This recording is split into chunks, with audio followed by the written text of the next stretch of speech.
नमस्कार, world news में आपका स्वागत है। तो जैसा कि आप जानते हैं कि बांग्लादेश में बड़ी उथल पुथल मची हुई है।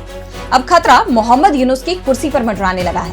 पूर्व पीएम शेख हसीना तो पहले से ही यूनुस सरकार की चिंता बढ़ाती दिखाई दे ही रही थी। अब उनके करीबी माने जाने वाले सेना के प्रमुख ने बांग्लादेश के मौजूदा हालात को लेकर बड़ा बयान दिया है, जिसके बाद से कयास लगाए जा रहे हैं कि हसीना के करीबी करेंगे बांग्लादेश में तख्ता पलट। इस पर हम करेंगे विस्तार से चर्चा, लेकिन आइए जरा उन खबरों को भी देख लें जिन पर आगे होगी बात। डोनाल्ड ट्रंप के फैसले से हर गैर अमेरिकी पर मंडराया खतरा। अमेरिका में 227 साल पुराना कानून लाने की तैयारी। राष्ट्रपति को वॉर टाइम शक्तियां देता है ये कानून। ट्रंप के दबाव में ज़ेलेंस्की, कहा अमेरिका से समझौते के लिए तैयार। ट्रंप बोले नाटो में शामिल होने का सपना छोड़ दे यूक्रेन। और चलते चलते में देखेंगे चांद पर लगेगा मोबाइल और इंटरनेट। नासा और नोकिया ने मिलाया हाथ।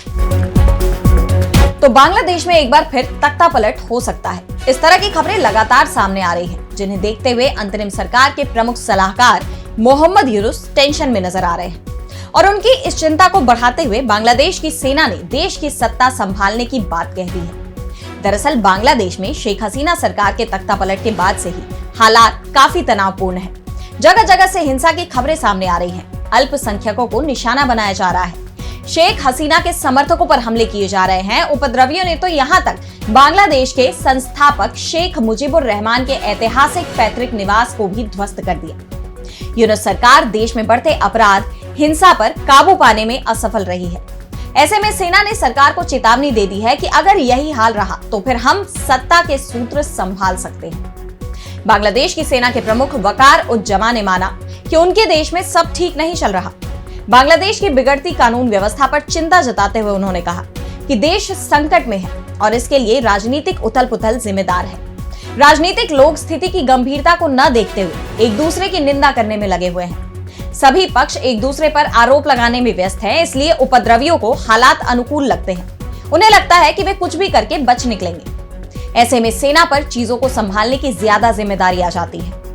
जमा के इस बयान को अंतरिम सरकार के प्रमुख मोहम्मद यूनुस के लिए भी चेतावनी की तरह देखा जा रहा है। और ये पहली बार नहीं है जब सेना प्रमुख ने इस तरह का बयान दिया। हाल ही में 2009 में पिलखाना की घटना को याद करने के लिए आयोजित कार्यक्रम के दौरान भी उन्होंने इसी तरह का बयान दिया था कि अगर आप अपने मतभेदों को भुलाकर साथ मिलकर काम नहीं करते हैं तो देश की स्वतंत्रता और संप्रभुता खतरे में पड़ जाएगी। और अब सैन्य समारोह में बोलते हुए उन्होंने सरकार को फिर चेताया है। सेना प्रमुख ने कहा कि आज देश में जो अराजकता हम देख रहे हैं वो कहीं ना कहीं हमारी ही बनाई हुई है। पुलिस महकमे में छोटे अफसरों से लेकर सीनियर अधिकारी तक डरे हुए हैं, क्योंकि उनके साथ ही मुकदमों का सामना कर रहे हैं या फिर जेल में हैं। इससे सेना पर ज्यादा जिम्मेदारी आती है, क्योंकि व्यवस्था चरमरा चुकी है। समाज में लगातार गहराती खाई और हिंसा से बांग्लादेश की संप्रभुता खतरे में पड़ गई है। आपको बता दें कि आर्मी चीफ वकार उज-जमा पूर्व पीएम शेख हसीना के करीबी माने जाते हैं। ऐसे में जिस तरह से वो लगातार ये बयान दे रहे हैं, सत्ता में सेना के हस्तक्षेप करने की गुंजाइश की तरफ संकेत दे रहे हैं, उन्हें देखते हुए बांग्लादेश में एक बार फिर सत्ता परिवर्तन की आहट सुनाई दे रही है। ऐसे में मोहम्मद यूनुस के लिए अपनी कुर्सी बचाना भी मुश्किल नजर आ रहा है, क्योंकि एक तरफ सेना की चुनौती है तो दूसरी तरफ छात्रों का रवैया भी उनके खिलाफ दिखाई दे रहा है। शेख हसीना को बांग्लादेश की सत्ता से हटाने वाले छात्रों के गुट ने नई राजनीतिक पारी का ऐलान किया है। और अपनी नई राजनीतिक पार्टी के ऐलान के साथ ही छात्रों ने मोहम्मद यूनुस से दूरी बनाते हुए ये भी साफ कर दिया कि वो राजनीतिक प्रतिनिधि नहीं है। यानी अब यूनुस के पास छात्रों का भी समर्थन नहीं है। ऐसे में उनके लिए हर तरफ से परेशानियां खड़ी हो गई। और अब बढ़ते हैं अगली खबर की तरफ, जहां हम बात करेंगे अमेरिकी राष्ट्रपति ट्रंप के एक और विवादित फैसले की। तो डोनाल्ड ट्रंप के फैसले लगातार सुर्खियों में बने हुए हैं और तमाम देशों में उनके फैसलों को लेकर विवाद भी देखा जा रहा है। लेकिन ट्रंप के फैसलों में कोई बदलाव नहीं आया और अब वो एक और फैसला लेने जा रहे हैं, जिससे अमेरिका में रह रहे प्रवासियों को बड़ा झटका लग सकता है। डोनाल्ड ट्रंप अमेरिका में एलियन एनिमीज एक्ट लाने की तैयारी कर रहे हैं। ये 227 साल पुराना कानून है जो 1798 में युद्धकाल की शक्तियों के लिए लाया गया था। ये कानून युद्ध के दौरान राष्ट्रपति को कई अहम शक्तियां देता है, जिसके मुताबिक जब भी अमेरिका और किसी दूसरे देश के बीच युद्ध होगा तो राष्ट्रपति के पास शक्ति होगी कि वो गैर अमेरिकी मूल के लोगों को लेकर फैसला ले सके। हालांकि ट्रंप इसे सामान्य काल में लाने की तैयारी कर रहे हैं, लेकिन इसका असर पूरी दुनिया पर पड़ना तय माना जा रहा है। इस कानून को लेकर लोगों में डर का माहौल है। इस कानून के तहत राष्ट्रपति 14 साल के ज्यादा उम्र के किसी भी गैर अमेरिकी को एलियन एनिमी घोषित कर राष्ट्रहित में देश के बाहर निकाल सकेंगे। डोनाल्ड ट्रंप ने चुनाव प्रचार के दौरान भी कई बार कहा था कि वो सत्ता में आने के बाद एलियन एनिमीज एक्ट को लागू करेंगे, और जब से उन्होंने सत्ता की कमान संभाली है तब से ही लगातार वो अपने सभी वादों को पूरा करते नजर आ रहे हैं। पहले से ही अवैध प्रवासियों को लेकर ट्रंप प्रशासन का सख्त एक्शन जारी है, जिसके तहत Hindustan, Brazil, El Salvador, Mexico, Colombia जैसे देशों के अवैध प्रवासियों को उनके देश वापस भेजा जा रहा है। ट्रंप की इस कार्रवाई पर पहले से ही सवाल उठ रहे हैं। कई देशों ने अमेरिका को तल्ख तेवर भी दिखाए, लेकिन ट्रंप का रवैया नहीं बदला। अवैध प्रवासियों को जंजीरों में जकड़कर मिलिट्री प्लेन से उनके देश वापस भेजा जा रहा है। और अब अगर एलियन एनिमीज एक्ट लागू हो जाता है तो ये गैर अमेरिकियों के लिए बड़ा खतरा साबित हो सकता है। इस कानून के तहत हिरासत में लिया गया शख्स किसी भी निर्वासन आव्रजन न्यायालय प्रणाली से होकर नहीं गुजरते हैं, जो अप्रवासियों को राहत पाने और देश में रहने के लिए अपना मामला बनाने का मौका देता है। ऐसे में इन मामलों में फैसला आने में भी कई बार सालों लग जाते हैं और इससे पूरी दुनिया में खलबली मच सकती है। हालांकि उनके कई दूसरे फैसलों की तरह इसका भी विरोध देखा जा रहा है। इस कानून के लागू होने से पहले ही इसके खिलाफ कोर्ट में अपील करने की तैयारी कर ली गई है। अब ऐसे में ट्रंप का ये फैसला लागू हो पाता है या नहीं, क्या इस पर भी बड़ा बवाल मचने वाला है, ये आने वाले वक्त में साफ हो जाएगा।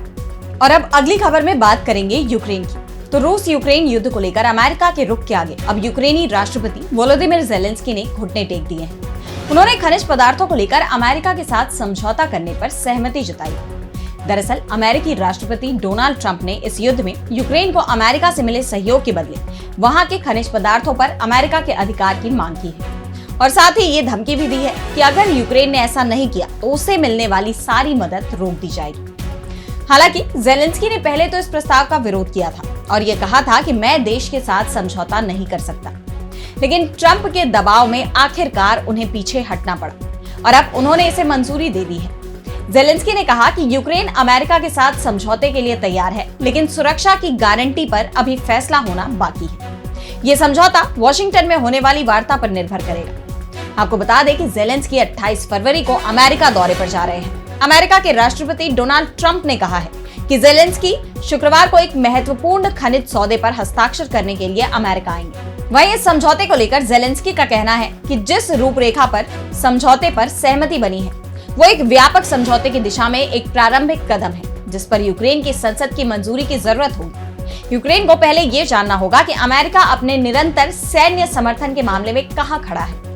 उन्होंने कहा कि उन्हें वॉशिंगटन की यात्रा के दौरान अमेरिकी राष्ट्रपति डोनाल्ड ट्रंप के साथ विस्तृत रूप से बातचीत की उम्मीद है।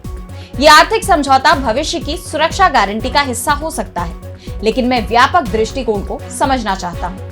हालांकि यूक्रेनी राष्ट्रपति ने इस बात पर भी जोर दिया कि ये समझौता या तो बहुत सफल हो सकता है या चुपचाप खत्म हो सकता है। यानी ज़ेलेंस्की समझौते के लिए तो तैयार है, लेकिन यूक्रेन को सुरक्षा की गारंटी की शर्त अभी भी रखी गई है। वहीं डोनाल्ड ट्रंप ने साफ कह दिया है कि मैं यूक्रेन को बहुत ज्यादा सुरक्षा की गारंटी नहीं देने जा रहा हूं। हम यूरोप को ऐसा करने देंगे। यूरोप उनका अगला पड़ोसी है, लेकिन हम ये सुनिश्चित करेंगे कि सब कुछ ठीक रहे। ट्रंप ने आगे कहा कि यूक्रेन को नाटो में शामिल होने का सपना छोड़ देना चाहिए। मुझे लगता है कि शायद यही कारण है कि चीजें शुरू हुई हैं। साफ है, ट्रंप यूक्रेन को नाटो का मेंबर नहीं बनाएंगे, जिसकी मांग पर ज़ेलेंस्की अड़े हुए हैं। अब ऐसे में क्या ये समझौता हो पाएगा, इसे लेकर सवाल उठ रहे हैं। और अब चलते चलते में देखेंगे, चांद पर लगेगा मोबाइल और इंटरनेट। जी हाँ, कभी आपने कल्पना की है कि आप कभी धरती से स्पेस पर किसी से फोन पर बात करेंगे? ये सिर्फ आप सोचते ही हैं, लेकिन अब ये सच होने जा रहा है। दरअसल चांद पर मानव बस्तियां और रोड रेल नेटवर्क की तैयारियों के बीच अमेरिकी अंतरिक्ष एजेंसी नासा मोबाइल और इंटरनेट सेवा को लॉन्च करने जा रहा है। नासा ने इसके लिए नोकिया कंपनी से करार किया है। मिशन की लॉन्चिंग 27 फरवरी को होगी। इसमें एथेना लैंडर को लॉन्च किया जाएगा, जो चांद पर पहला मोबाइल नेटवर्क स्थापित करने के रूप में एक ऐतिहासिक मिशन होने वाला है। क्लीन ने MIT टेक्नोलॉजी रिव्यू को बताया कि हमने सभी कंपोनेंट्स को एक नेटवर्क इन अ बॉक्स में रखा है, जिसमें एंटीना और पावर सोर्स को छोड़कर सेल नेटवर्क के लिए जरूरी सब कुछ शामिल है। इस मिशन में 2 लूनर व्हीकल्स शामिल होंगे, इंट्यूटिव मशीन्स का माइक्रोनोवा हॉपर और लूनार आउटपोस्ट का मोबाइल ऑटोनॉमस प्रोस्पेक्टिंग प्लेटफॉर्म यानी MAPP रोवर। ये व्हीकल्स नोकिया के डिवाइस मॉड्यूल्स का इस्तेमाल करके एथेना लैंडर द्वारा स्थापित नेटवर्क से जुड़ेंगे। ये नेटवर्क चंद्र रात्रि के कारण कुछ ही दिनों तक काम करेगा, लेकिन ये टेक्नोलॉजी भविष्य के लूनर मिशंस के लिए आशाजनक है। इस मोबाइल नेटवर्क की सफलता नासा के आर्टेमिस प्रोग्राम के लिए आधार तैयार करती है, जिसका लक्ष्य 2027 तक इंसानों को चंद्र सतह पर वापस लाना है। नोकिया का लॉन्ग टर्म गोल इस नेटवर्क को विस्तार देकर चंद्रमा पर सस्टेनेबल ह्यूमन एक्टिविटीज को सपोर्ट करना है, जिसमें भविष्य के अंतरिक्ष यात्रियों के लिए स्पेस सूट्स में सेल कम्युनिकेशंस को इंटीग्रेट करना भी शामिल हो सकता है। क्लीन ने कहा कि शायद एक नेटवर्क इन अ बॉक्स या एक टावर पूरी कवरेज दे सकता है, या हमें इनमें से कई की जरूरत पड़ सकती है। इस नेटवर्क का विस्तार लूनर इकोनॉमी और परमानेंट हैबिटेट्स के विकास के साथ बढ़ सकता है। चंद्रमा पर मोबाइल नेटवर्क बनाने वाली टेक्नोलॉजी को अंतरिक्ष की एक्सट्रीम कंडीशंस को सहन करने के लिए खास तौर पर डिजाइन किया गया है।